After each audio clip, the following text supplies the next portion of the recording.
In Unit 4, we're going to start talking about triangles and doing proofs with triangles. Before we can really start talking about triangles, though, we need to understand that triangles are a certain type of polygon. We'll be studying polygons for a while now.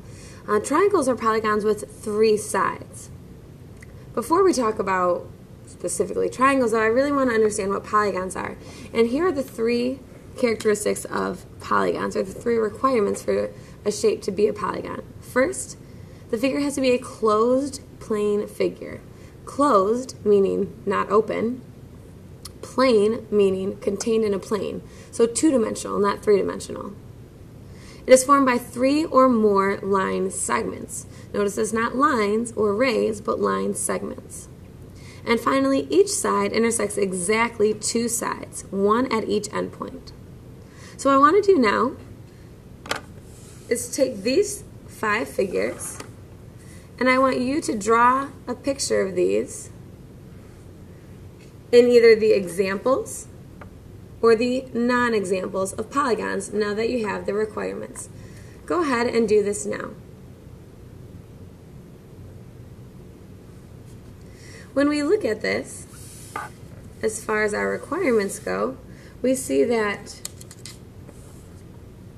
these 2 figures are examples of polygons, whereas these 3 are not.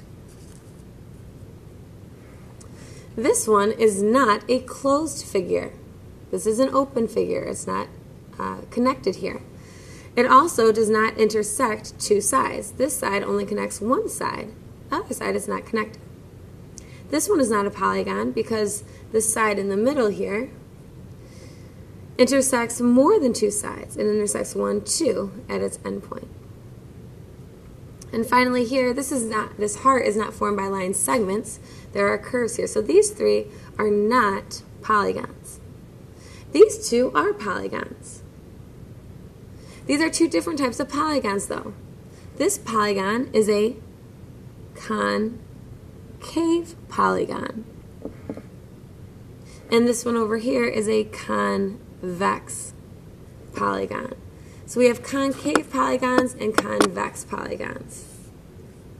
If you want to know the formal definition of concave and convex, you can go to page 42 in your textbook. But how I can determine whether a polygon is concave or convex is if I extend any one of the sides. So for example, if I extend this side, notice that that line does not go through the center of this polygon. And I can do that with any of these sides.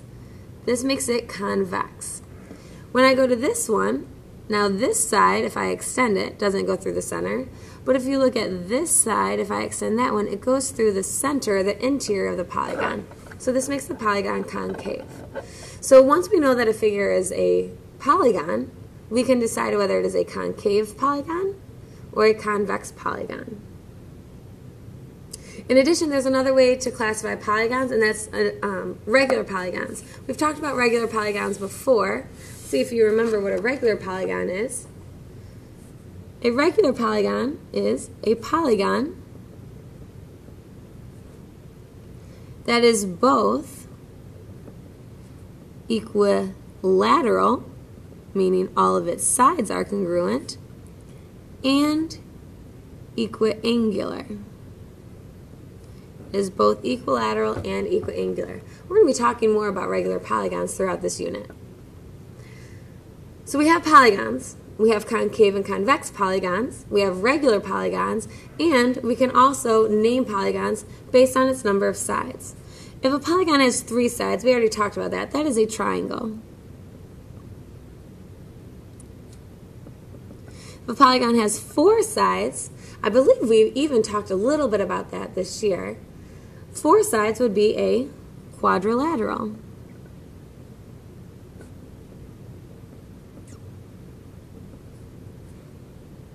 5 sides, if you think through what the prefix for 5 would be, that is pentagon.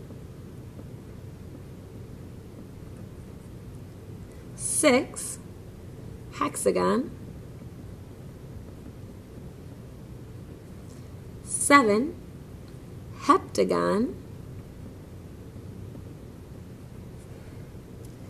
8, If you remember the prefix for 8, think of octopus. This is an octagon. 9 is nonagon. 10, decagon. Think of a decade. Decade has 10 years. A decagon has 10 sides. We skip 11, actually, and I don't really know why, to be honest. But 12-sided is a dodecagon. Think of it as 2 and 10. And then anything else, we just call an n-gon. So polygon with n sides is an n-gon. So if it's 24 sides, it's a 24-sided polygon, 24-gon. So this is the big umbrella of polygons. I said specifically we're going to focus on triangles. There is a theorem that I think you guys already know about triangles that we haven't used too much in this class, but I believe you learned previously in middle school. And that is that if you have a triangle ABC, the sum of the measures of the interior angles of the triangle is 180 degrees. We want to prove this. We cannot use a theorem until we prove it. So if I draw a triangle to the side,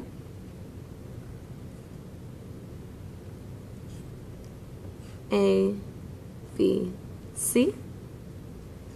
What we're really trying to prove then is if we have measure of angle 1, 2, and 3, that the measure of angle 1 plus the measure of angle 2 plus the measure of angle 3 is equal to 180 degrees. That's what we want to prove.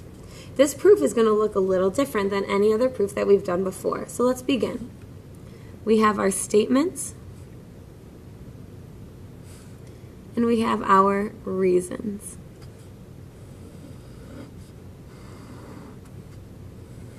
We always start off with the given. We have triangle ABC. The next step is actually to construct a line. So construct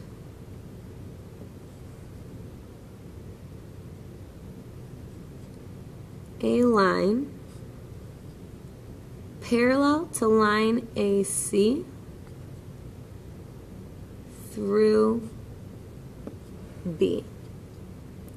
What allows us to do that is actually a postulate that you guys learned before. Given a line and a point not on the line,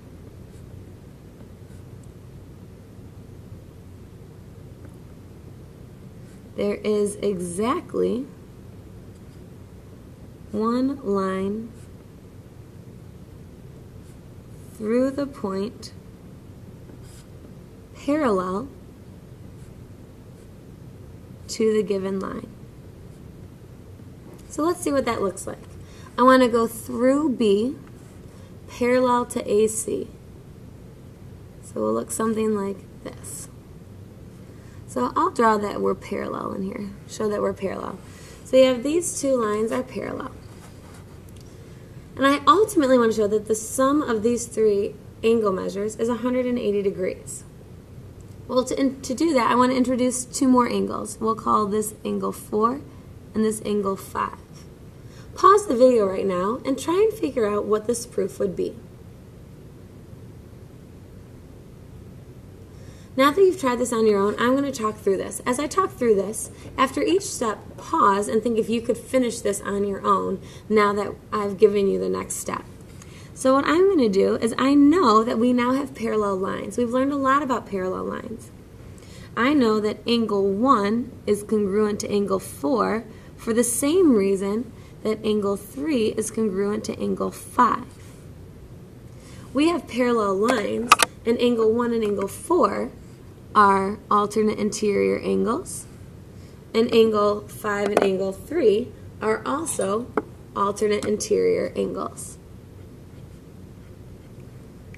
So, step 3, if we have parallel lines, then alternate interior angles are congruent. We know that we need to deal with measures, though, so instead of doing congruence, we're going to do measures. Step 4. The measure of angle 1 must equal the measure of angle 4, and the measure of angle 3 must equal the measure of angle 5, because if angles are congruent, then the angles are equal in measure. Again, pause the video if you think you can finish the proof on your own. Well, now if I look at these three all add up to be this total angle. Well, in order to name that angle, let's put in a D and an E over here. Step 5. I know that if I add measure of angle 4 plus measure of angle 2 plus measure of angle 5, that will be equal to the measure of angle EBD.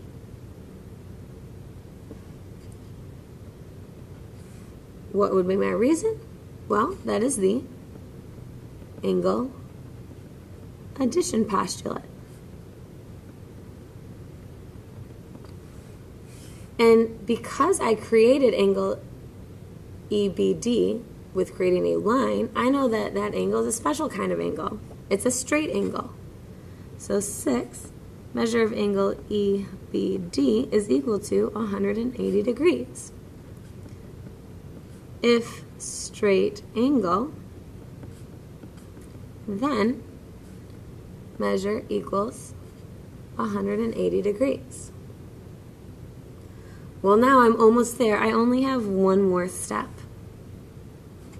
I can substitute into my equation.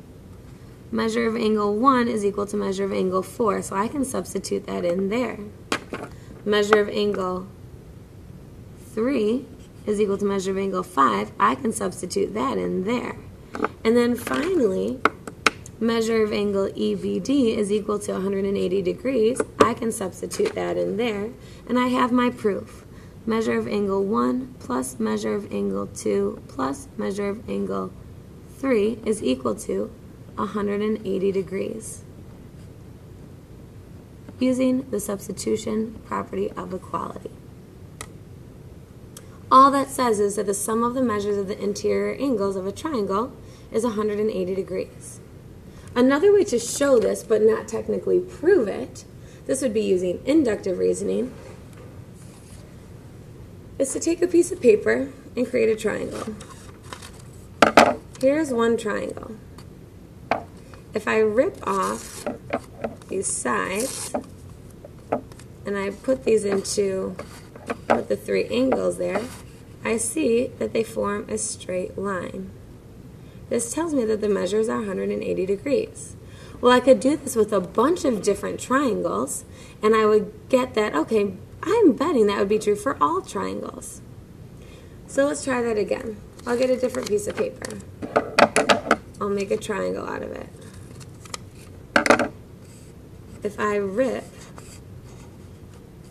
these sides apart, shoop, shoop, and I lay them together, see, oh my goodness, they form a straight line as well.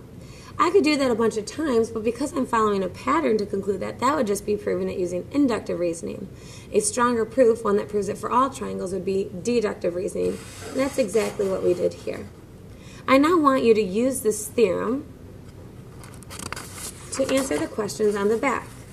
Go ahead and work through examples 2 through 5 on the back on your own, and then we'll discuss them together in class. Good luck!